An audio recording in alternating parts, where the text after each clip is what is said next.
नमस्कार दोस्तों, स्वागत है आपका हमारे चैनल ज्ञान से रियलिटी पर। आज हम बात करेंगे एक ऐसे विषय पर जो दुनिया भर में चर्चा का केंद्र बना हुआ है, लेकिन इसके कई पहलू अब भी अनदेखे हैं। यूक्रेन और रूस के बीच चल रही शांति वार्ता। इस वीडियो में हम जानेंगे कि इन वार्ताओं में अब तक क्या प्रगति हुई है, कौन कौन से देश इसमें शामिल हैं और किन कारणों से ये वार्ताएं अब तक सफल नहीं हो पाई हैं। दोस्तों, आगे बढ़ने से पहले आपसे अनुरोध है कि अगर आपको हमारा कंटेंट जरा भी अच्छा लगे तो कृपया लाइक और सब्सक्राइब करें।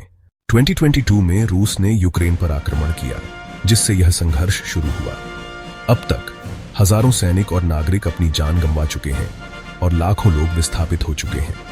रूस ने यूक्रेन के 4 क्षेत्रों डोनेट्स्क, लुहांस्क, जापोरिजिया और खैरसोन को अपने में मिलाने का दावा किया है, जिसे यूक्रेन और अंतर्राष्ट्रीय समुदाय ने मान्यता नहीं दी है। शांति वार्ताओं की शुरुआत 2022 में हुई थी, लेकिन उनमें कोई ठोस परिणाम नहीं निकला। हाल ही में मई 2025 में तुर्की के इस्तांबुल में रूस और यूक्रेन के प्रतिनिधियों के बीच बातचीत हुई, जिसमें 1000 युद्ध बंदियों की अदला बदली पर सहमति बनी। हालांकि पूर्ण युद्ध विराम पर कोई समझौता नहीं हो पाया। रूस ने यूक्रेन से उन 4 क्षेत्रों से पूरी तरह पीछे हटने की मांग की, जिसे यूक्रेन ने अस्वीकार कर दिया। तुर्की ने शांति वार्ताओं में मध्यस्थ की भूमिका निभाई है। हाल ही में तुर्की के विदेश मंत्री हाकन फिदान ने मॉस्को में राष्ट्रपति व्लादिमीर पुतिन से मुलाकात की और शांति प्रयासों पर चर्चा की। तुर्की ने भविष्य में वार्ताओं की मेजबानी करने की पेशकश की है। इसके अलावा संयुक्त अरब अमीरात, सऊदी अरब, कतर और ओमान जैसे देश भी वार्ताओं की मेजबानी के लिए तैयार हैं। पूर्व राष्ट्रपति डोनाल्ड ट्रंप ने पुतिन को पागल कहकर उनकी निंदा की और रूस पर नए प्रतिबंध लगाने की चेतावनी दी।